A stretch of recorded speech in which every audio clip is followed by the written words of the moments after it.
Hello student, welcome back to the channel. आज हम इस पर्टिकुलर लेक्चर के अंदर डेली करंट अफेयर कवर कर रहे हैं द हिंदू 24 फरवरी 2026 का। इस पर्टिकुलर लेक्चर के अंदर हम 24 फरवरी 2026 के द हिंदू न्यूज़पेपर के टॉप सेलेक्टेड एमसीक्यूज और करंट अफेयर को कवर करेंगे। हर एमसीक्यू के साथ में यहाँ पर आपको एमसीक्यू का डिटेल एक्सप्लेनेशन भी दिया जाएगा ताकि आपका करंट अफेयर का कॉन्सेप्ट भी क्लियर होता जाए। तो अगर आप लोग किसी भी कंपटीशन एग्जाम की तैयारी कर रहे हो और हाँ, करंट अफेयर को डेली करंट अफेयर को कवर करना चाहते हो तो आप हमारे चैनल को भी सब्सक्राइब कर दीजिए। साथ ही में अपने फ्रेंड्स के साथ शेयर करें जो आपके साथ कंपटीशन एग्जाम की तैयारी कर रहा है। और हाँ, लाइक करना मत भूलेगा। स्टार्ट करते हैं हमारा क्वेश्चन 1 से। फर्स्ट क्वेश्चन यहाँ पर है, which country recently become the first to fully implement the India stack UPI and DigiLocker in Africa. हाल ही में कौन सा देश अफ्रीका में इंडिया स्टेक यूपीआई और डिजिलॉकर को पूरी तरह लागू करने वाला पहला देश बना है? तो यहाँ पर आपका ऑप्शन बी केन्या बिल्कुल करेक्ट हो जाएगा। यानी हाल ही में केन्या जो है वो अफ्रीका में इंडिया स्टेक यानी यूपीआई और डिजिलॉकर को पूरी तरह लागू करने वाला पहला देश बना है।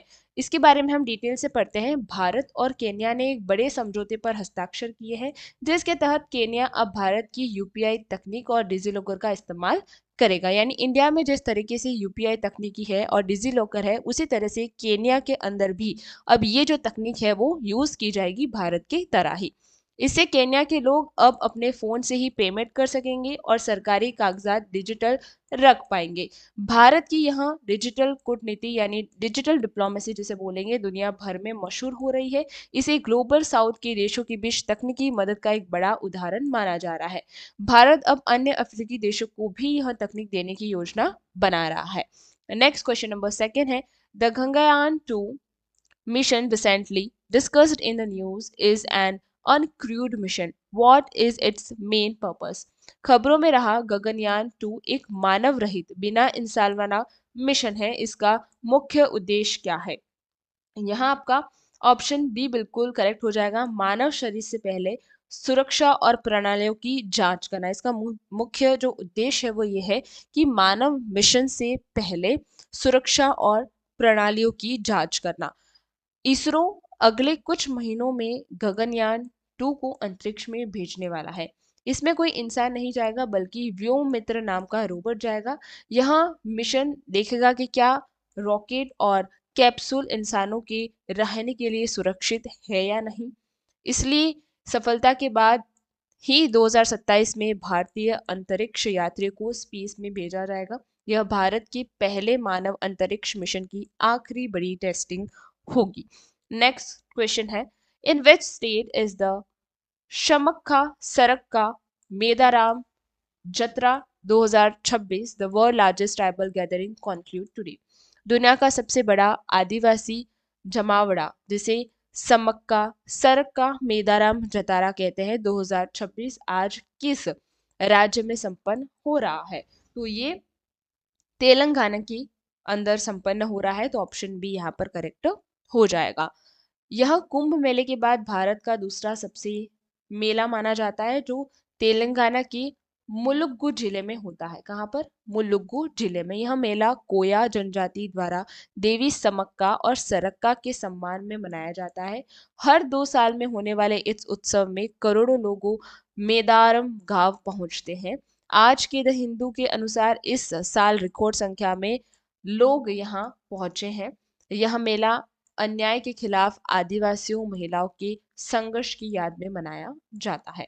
नेक्स्ट है question number 4, what is the Agni V missile MIRF technology which was recently tested. हाल ही में टेस्ट की गई अग्निवी मिसाइल की MIRF तकनीकी क्या है? तो ये जो है वो एक ही मिसाइल से अलग अलग जगहों पर कई परमाणु हथियार गिराना है। ऑप्शन बी यहाँ पर करेक्ट हो जाएगा। अग्निवी मिसाइल जो है MIRV टेक्नोलॉजी वो एक ऐसी टेक्नोलॉजी है जिससे एक ही मिसाइल से आप अलग अलग जगहों पर कई सारे परमाणु हथियारों को गिरा सकते हैं। MIRV का मतलब है multiple independently targetable re entry vehicle. इस तकनीकी से ये ही रॉकेट के ऊपर कई बम लगाए जा सकते हैं। ये बम हवा में अलग होकर अलग अलग शहरों या ठिकानों पर गिर सकते हैं। इससे दुश्मन का डिफेंस सिस्टम मिसाइल को रोक नहीं पाता। भारत दुनिया के उन चुनिंदा देशों में शामिल है जिनके पास यह आधुनिक तकनीकी है। नेक्स्ट क्वेश्चन नंबर 5 है, the government has recently extended the PM Kusum scheme. What is this scheme related to? सरकार ने हाल ही में पीएम कुसुम योजना को आगे बढ़ाया है। यह योजना किससे संबंधित है? तो ये जो योजना है आपकी, वो किसानों को सोलर पंप लगाने में मदद करना है। तो ऑप्शन बी यहाँ पर करेक्ट हो जाएगा कि जो पीएम कुसुम है वो किसानों को सोलर पंप लगाने में मदद करने की एक योजना है। इसको पूरा समझते हैं। इस योजना के तहत किसानों को अपने खेतों में सोलर ऊर्जा से चलाने वाले पंप लगाने के लिए सब्सिडी दी जाती है। इससे किसानों का डीजल और बिजली का खर्चा बचता है और वे खुद बिजली बनाकर बेच भी सकते हैं।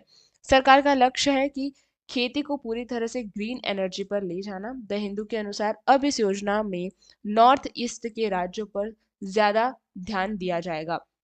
यह प्रदूषण कम करने और किसानों की आय बढ़ाने में बहुत मददगार होगा। नेक्स्ट क्वेश्चन नंबर 6 है, which state inaugurated the Natanpura village development under the Vibrant Villages program phase 2? किस राज्य ने वाइब्रेंट विलेजेस प्रोग्राम के दूसरे चरण के तहत नाथनपुर गांव के विकास का उद्घाटन किया है? तो ये असम के अंदर हुआ है। ऑप्शन बी करेक्ट हो जाएगा। कौन सा स्टेट? असम ने वाइब्रेंट विलेजेस प्रोग्राम के दूसरे चरण के तहत नाथनपुर गांव में विकास का उद्घाटन किया है। गृह मंत्री अमित शाह ने असम के कछारा जिले में इस बॉर्डर वाले गांव का दौरा किया। इस प्रोग्राम के तहत बॉर्डर के पास वाले गांव में शहर जैसी सुविधाएं दी जा रही हैं। मकसद यह है कि लोग बॉर्डर के गांव छोड़कर शहर न जाएं और वहां पर जो बेसिक रिक्वायरमेंट्स होती हैं जीने के लिए, जैसे कि वाटर और एजुकेशन प्रोवाइड करवाना, इंटरनेट प्रोवाइड करवाना, वो सारी दी जाएंगी जो कि जिस तरह से शहर में दी जाती है। बॉर्डर पर आबादी रहने से देश की सुरक्षा भी मजबूत होती है। अब इस योजना का विस्तार चीन के साथ साथ अन्य देशों की सीमाओं पर भी किया जा रहा है। नेक्स्ट क्वेश्चन नंबर 7 है, who has been appointed as a new chairperson of 16th financial commission?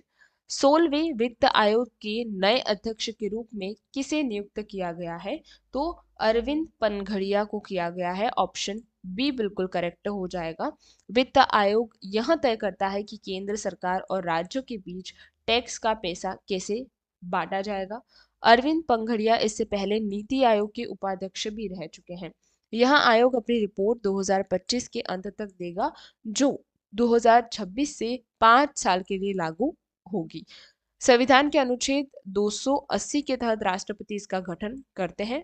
यह यूपीएससी इकोनॉमिक सेक्शन के लिए एक बहुत ही महत्वपूर्ण टॉपिक है। नेक्स्ट क्वेश्चन नंबर 8 यहाँ पर है, द सागर मंथन maritime summit 2026 was recently held in which city? सागर मंथन समुद्री शिखर सम्मेलन 2026 हाल ही में किस शहर में आयोजित किया गया था? तो ये नई दिल्ली के अंदर किया गया था। ऑप्शन बी करेक्ट हो जाएगा। इस सम्मेलन में समुद्र के रास्ते व्यापार बढ़ाने और बंदरगाहों को आधुनिक बनाने पर चर्चा हुई। भारत अपनी ब्लू इकोनॉमी को मजबूत करने की कोशिश कर रहा है। इसमें दुनिया भर के शिपिंग मंत्रियों और एक्सपर्ट्स ने भाग लिया। सम्मेलन में ग्रीन शिपिंग यानी बिना प्रदूषण वाले जहाज पर ज्यादा जोर दिया गया था। भारत का लक्ष्य है कि दुनिया के टॉप 10 बंदरगाहों में भारत के पोर्ट्स भी शामिल हो। नेक्स्ट क्वेश्चन नंबर 9 है यहाँ पर, which Indian state has topped the ease of doing business for MSMES in 2026?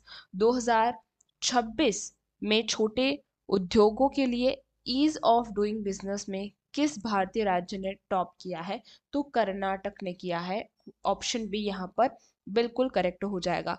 Karnataka ने छोटे उद्योगों को लाइसेंस और परमिशन देने की प्रक्रिया को सबसे आसान बनाया है। सरकार ने सिंगल विडो सिस्टम शुरू किया जिससे एक ही जगह सारे काम हो जाते हैं। द हिंदू के अनुसार यहाँ स्टार्टअप के लिए सबसे अच्छा माहौल है। इसके बाद गुजरात और महाराष्ट्र का नंबर आता है। छोटे उद्योगों का बढ़ना देश में बेरोजगारी कम करने के लिए बहुत जरूरी है। नेक्स्ट और लास्ट इंपॉर्टेंट क्वेश्चन आज का, What is the Operation Dost 2.0 which was recently mentioned in the news? खबरों में रहा ऑपरेशन दोस्त 2.0 क्या है? तो ये है ऑप्शन बी यानी तुर्कियों और सीरिया में आए संकट के दौरान भारत की मदद का दूसरा चरण। क्या है देखिए, तुर्की में आए भूकंप और आपदा के बाद भारत वहां लगातार मदद भेज रहा है।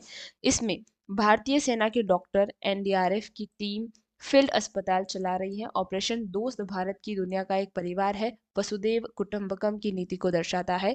भारत ने वहां दवाइयाँ, खाना और राहत सामग्री के बड़े शिपमेंट भेजे हैं। यह अंतर्राष्ट्रीय स्तर पर भारत की छवि को एक मददगार देश के रूप में मजबूत करता है।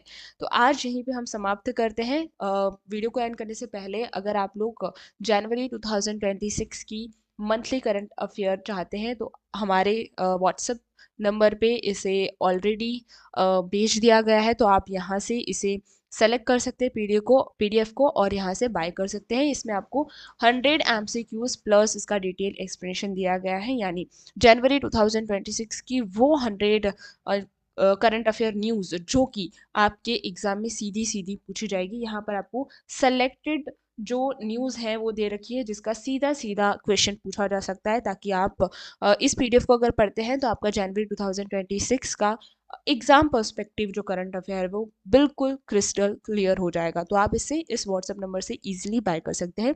आज के लिए इतना ही। Thank you very much.